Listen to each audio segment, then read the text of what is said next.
Nitro Kid 98 here today, guys. We're going to be talking about what's changed on this setup now that it's in busted versus when it was in the white car. Now, setup as a whole has actually made some pretty drastic changes. This setup here, the engine setup and everything, has took a couple small changes, but I'm hoping they're going to give me a decent effect. One of the most dramatic changes that I've actually made to the engine is it is no longer on factory valve springs.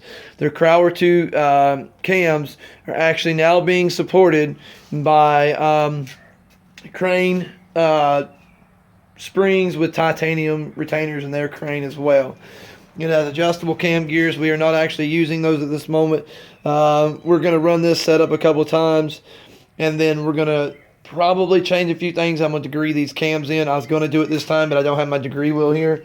I thought I did, and just with the race being where it's at, I don't have enough time. So as of right now, those cam gears are more or less just for looks.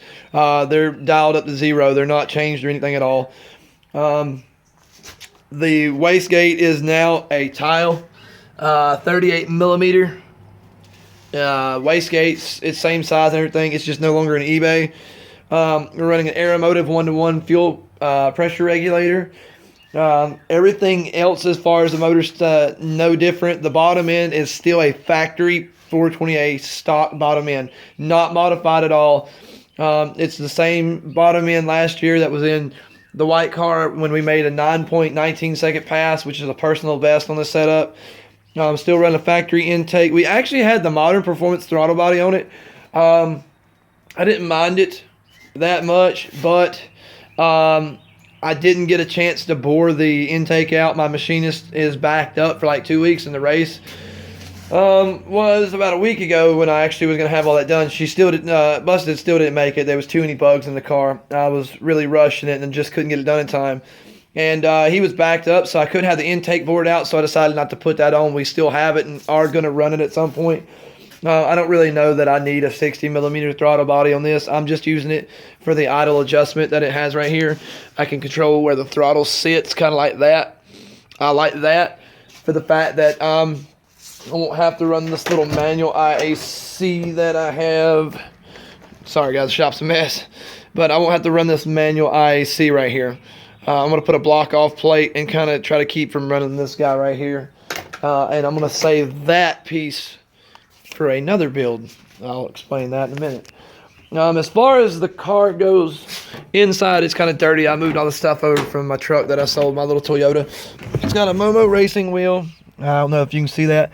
Right now it still has all the heat controls. Let me turn my light on. Right now it still has all the heat controls, all that shit. We're going to be ripping all that out soon. The airbag, heater core, AC condenser, or the AC core, all that shit's getting ripped out. It's got the dragon gauges. I can turn those on. These gauges are pretty. I'm not going to deny that. The oil pressure gauge, which is the one right here, it seems to work really well. The boost gauge down there is still not hooked up. I haven't hooked up the sensor for it. I need to. The coolant temp, which is here, reads just crazy off the wall. I don't think it's measured above 55 degrees yet.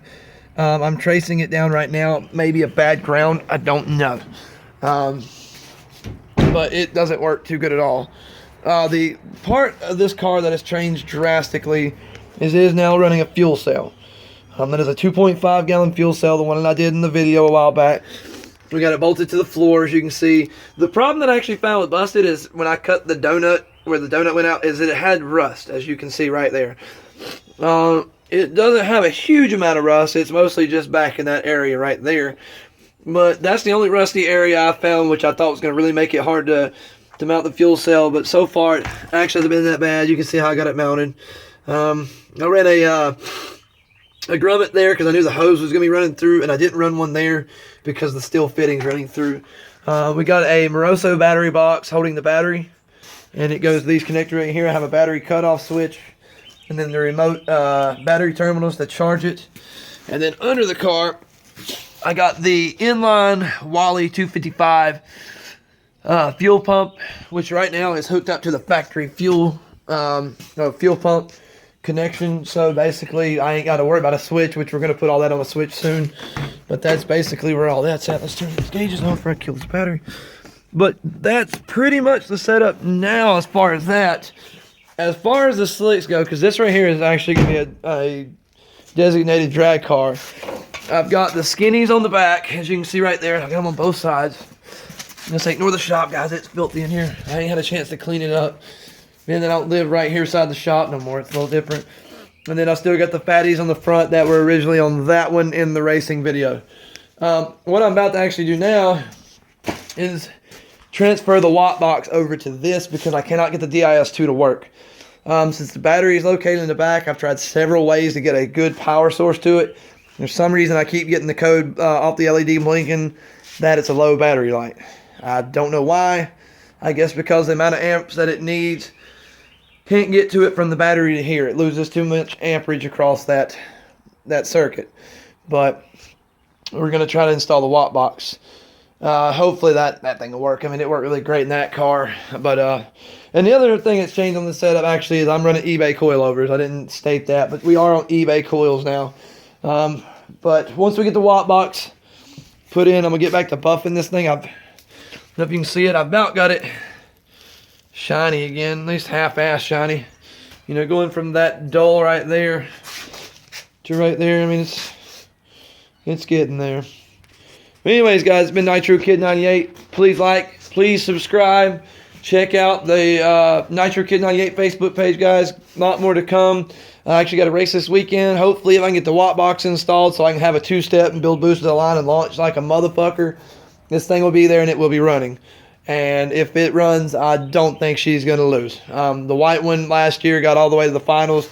Lost thanks to me. It's a long story that happened there. They messed up my tree the last round, and I had to redo it and just kind of got nervous, and it got the best of me. But that's where we're at, guys. As of right now, this is where we end. Nitro Kid 98. Please like, subscribe, and please, guys, check out the Nitro Kid 98 Facebook page.